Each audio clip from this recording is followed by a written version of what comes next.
the Smart Nonsense Podcast, where we talk about smart nonsense. It's not an episode if you're not ready, if you are ready, we launch right into it.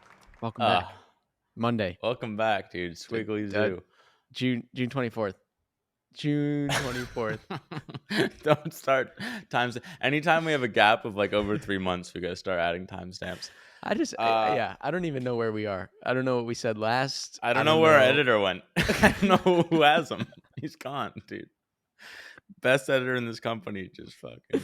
Everyone wants a piece. Yeah. We'll get him back. That's though. All right. These definitely aren't Lindy. Actually, now that I think about it, but they're pretty much only current events. But we got some current events. Not a lot of testosterone. Probably. Don't go Debbie Downer. Don't go. I mean. To be fair, we have been trying to shoot this episode for like the last 2 hours, but we're just kind of finally now getting it together. Oh, no. I'll take that excuse, but the real excuse, see on this camera, you can't see, but on this camera, you can. I'm playing with my toes. So you're not going to see, but I just saw myself. I'm like, wow, that's chimpanzee. Weird. No, dude, I've been playing pickleball early in the morning. And we've had a heat wave too. So I'm getting slammed by Sun God Ra, plus waking up crack of dawn. Way too early for me. That reminds me of when we used to play every morning, and I would get up at like 6:30, and then it's this weird, like, it's the best part of the day. Starting your day with like hardcore extra, like it's the best. And it's good to get out of the way early, but then it's also, it obliterates you. I think I still got the gunk from like last week. I don't know if it was the flu or what. I'm exhausted. Well, you got high tea. I don't know. Yeah, maybe just the gunk. I think the difference is because they say you generally want to exercise in the morning. I think when they talk about that, it's like the suffering exercise. It's like you're in the gym and you just gotta fucking do push-ups and like sit-ups and stuff, whatever people do in the gym. So you get it out, and then you're like, all right, fucking first success of the day. That was the hardest thing. Versus us, we're slugging. That's not the hardest, dude. That's the highlight of the day. And you start with the highlight, it's only downhill from there. It's the easiest. Granted, I would go to the hot tub right after and just soak, and then go in the pool and do some laps under the water. And that was really nice. So I don't know. Maybe the whole day was a highlight. Sit on the toilet. It was warm. No, the day's rip. What did we talk about last podcast? Because I know we're going to talk about creating the next South Park or SpongeBob or Family Guy, but... no, we're making SAT books. Is that what we talked about last? So we had the predicament of our toxic girlfriend Shaan saying after a couple months of like hot and cold, just like, hey guys, here's the $100 million company because you're wasting your talents on YouTube. Let's make an SAT prep company. Which we're like, what one we kind of like turned him down a while ago. We're like, we don't want to make an SAT prep company, but he's like, yeah, neither do I, but it'd make a shitload of money, and it's kind of related to what you guys want to do. So we kind of went down this rabbit hole. Like our mentor PC was telling us, like, hey, you got to figure out what your Z is, because right now you're just making cartoons that take like a week, and like I don't know what you're trying to do. We don't really know what we're trying to do. I'm direction guy. I was directionless. You've never thought about direction in the last 2 years, so we had to do some thinking. And ordered a bunch of SAT books. Did we talk about Mr. Direction on here? We probably did. We had to. I mean, I don't getting high level getting grilled mid like Shaan Puri brainstorm call, right. And we must have talked about it on here. But he's asking me a million questions about something, and I'm like, well, I'm actually just mostly focused on like execution and the funnel that we're working on. Dylan's more visionary, thinking about the direction. Shaan goes immediately. He goes, "Okay, Mr. Direction, what's the direction?" I was like, no, dude. It's like he didn't realize I was caught in the Bermuda Triangle, dude. Fucking compass was spinning. There was no direction. Don't even know the altitude really. But But we had a great reckoning week of like trying to figure out what that was, because he basically gave us two big options. One was make $100 million test prep company, which, well, I don't even know if we could do really, but like if we could crack it, it would be the sickest thing ever, because the SAT is boring as fuck. I'll get out. So it's like, okay, you can take your turning blowfish into really blobfish into like a really exciting short, like do the same just for like this trigonometry problem. It's like, okay, maybe we do that. Or the other opportunity was like Shaan wants to make like Game of Zones or Silicon Hot Valley or ones. some just like really cool business show.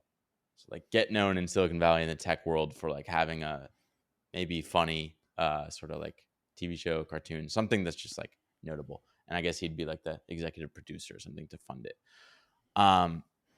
So our job last week was to figure out, do we want to be the freaking Khan Academy guys or Kaplan? Do we want to be Kaplan and teach the SAT? Dude, long story short, no, we don't. No. Absolutely do not. What's funny is like we could get excited about it for like 30 minutes, and then So, like the second we dove into like actually trying to mock something up that was like SAT prep, we're like, might as well gouge our eyeballs out. Like, this is what is this? what would happen would be like I would start thinking what SAT could look like. I'd do like, 20, 30 minutes of like trying to crack the nut. I'd give up and just start watching cartoons because I'm like, we should just do fucking cartoons. And then you'd be like, no, no, no, no, let me give it a go. You'd go dark for like 30 minutes, come back with like a script for some fucking -1, square root Imaginary of negative numbers, one. dude. Yeah, The that, square root that of thing. -1. It's Yeah, impossible. sexy little story And for then that. so I write up a mock script for that. I send it to you, and you're like, dude, this is great. Only problem, they eliminated imaginary numbers on the 2025 SAT or whatever. And I'm just like, yeah, like what is this? What is this? Like, Dude, it's fucking fake news. It's like, what, you just cut it out. So we had enough of that shit. We basically realized like maybe we could do it, but it'd take at least a year to get it off the ground of us just like fully focused on that. And then you end up with an SAT prep company, and like, what the fuck is that? Like, we were rationalizing it because we could like maybe teach math or like teach reading, or really we want to do the AP classes and like teach the actual course. But the most important thing is like teaching the test. And like, wait, do we want to do that? I don't really know. Turns out we don't, basically. And so the only other option, because we X'd out A, was to go to B. And B has been this thing I've been trying to like pitch in the background for a while, for several reasons. Mr. Direction. Yeah, that's when I thought I'd get out of the triangle and then come right back in. But yeah, I was thinking like, hey, this is self-serving, but I don't necessarily like being on camera. I know I should be on camera, but like, it'd be really nice if we create this machine that can exist without us and it can last like decades, and then it doesn't need us. So we can just hire Harvard Lampoon people. Jack can help run it, whatever. We just have like a full-blown cartoon and then build out a ton of IP for that. It's like, we're calling it the Dirtiverse. Like, we have Dirt the character. It's like build out his whole environment like a SpongeBob world, where it's like it looks like nothing else, and it just like you see it, you feel it, and then you want to buy everything related to it. So that's When you kind of where we circled back to. you started going down the rabbit hole of all these shows and like how they got created, and a couple things were fascinating about it. One, the fact that like we make these mini cartoon shorts, like we have so much naivety, naive Oh, about like animation. Like we don't even know how Adobe After Effects works. We know so little about making a cartoon or whatever that if we ever knew from the get-go, we 100% wouldn't have ever done it, gotten here, built an audience that's semi-related to a cartoon. It's just like, dude, I was watching SpongeBob this weekend. The credits on an episode of SpongeBob, mm. I mean, there's 12 storyboard artists in one episode. Not like on the team, like for that episode. Right. Storyboard artists, lip syncers, multiple lip syncers, sound designers, animatics, storyboard, like all these things. So I guess it's kind Yeah. of cool that we got to almost like being able to animate a show or a cartoon. Like that was the kind of path we were on without knowing anything about it. Right. Well, now we're like, okay, we got to like 80%, right? But if you're trying to go from 80% to 100%, now it's like, okay, maybe we actually need some of these like There's a bigger reason. production things. Like if we're doing 30-minute episodes, like if we're doing 60-second videos, that's fine. But a 30-minute video, it's like, okay, we need an actual assembly line, more or less. So we've been trying to reverse engineer it, like figure out what do we do. South Park does differently than other people. South Park like does everything in house and it's super tight feedback loop, versus other companies take like 6 to 12 months. They basically just have like the pre-production stuff in house. So they'll have the writers and then they'll have storyboarders in house, but then they'll ship that over to Korea. Korea animates, but they take 6 months to animate. So it takes 9 months for a Family Guy episode to come out or a SpongeBob episode. And something interesting I never understood until this weekend is, for a cartoon, you can either be like a script driven cartoon or a storyboard driven cartoon. And the big thing that makes SpongeBob incredible is the fact that the cartoon is storyboard driven. So it's up to the storyboard artist to make the physical funnies. I think that's why I like SpongeBob so much. It's just like everything physical in SpongeBob is dialed up 10x. Mm, Um, right, and right, right. I like a really stupid physical comedy, let me tell you. Yeah, yeah. It's the Tom and Jerry. Like I Right. assume Tom and Jerry was like Storyboard driven. Well, They that had didn't no have much words. audio. Yeah, or like Charlie Chaplin type stuff. Like imagine if that's just like, how do you have a writer when there's no words, basically? Um, so that's why it's super simple, and we, I guess we don't have that. Most cartoons don't do that these days, though. Now they're like, I think Storyboard driven. SpongeBob even went back to writing first. Mm. But the first couple seasons, which were probably the funniest, were straight storyboard. So it's interesting to see how we could do both of them. But basically, if we're trying to go into the big leagues, we had to come back to Shaan and be like, hey, we want to do this thing.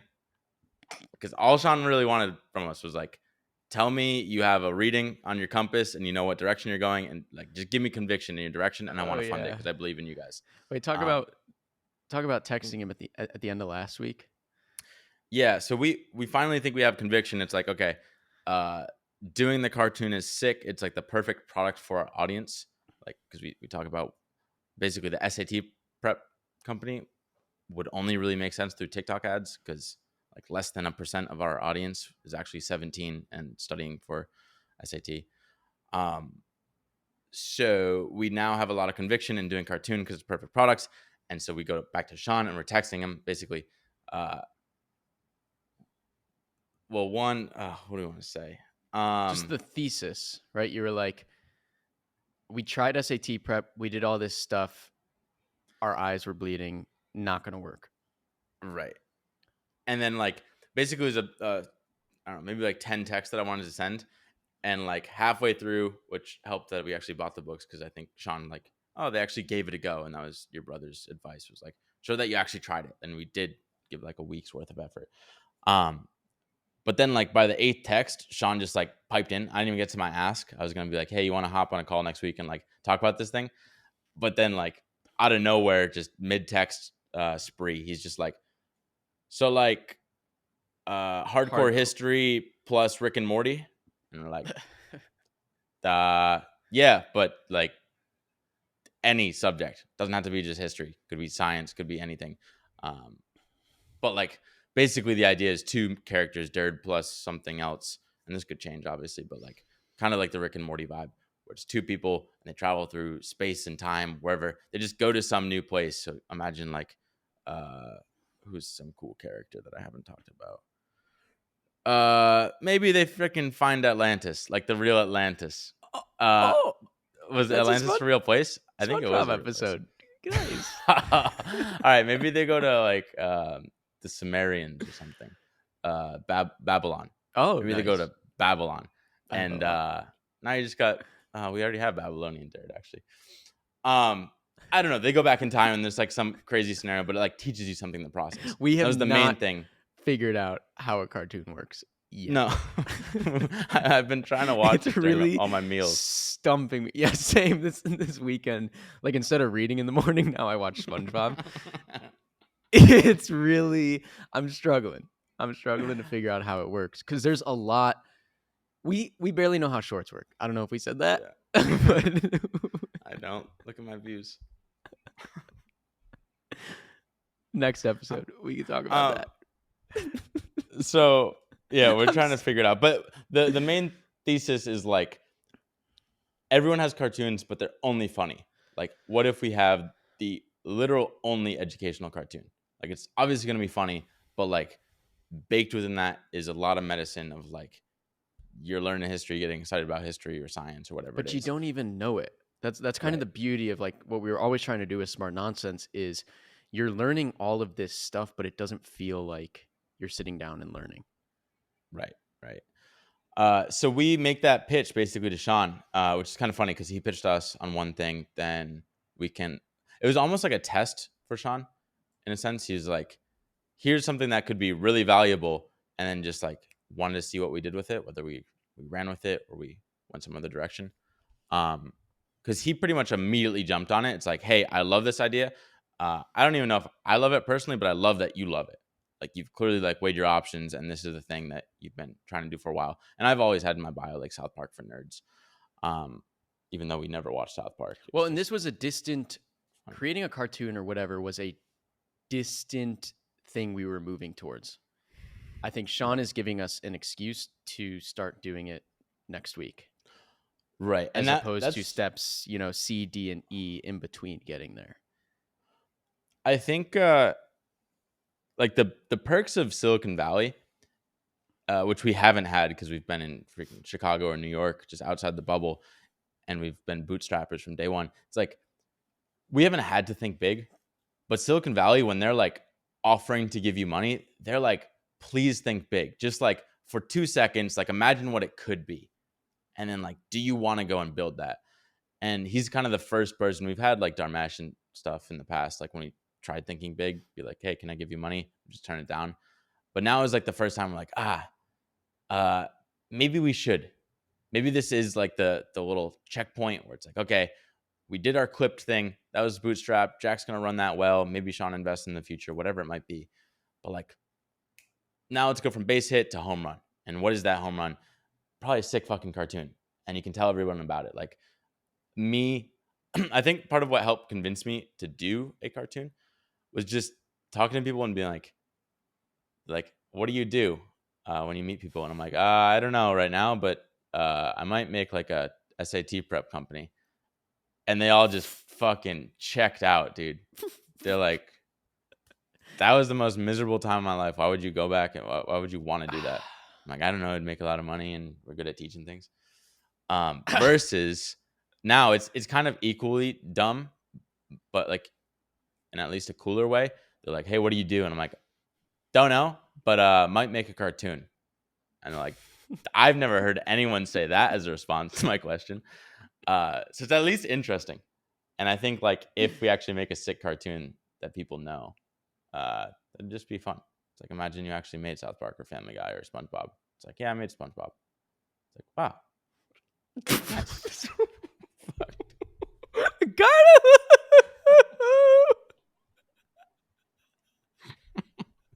Let that dude, that was a nerdy, dirty cack. Did you see? I wasn't expecting that. Nice.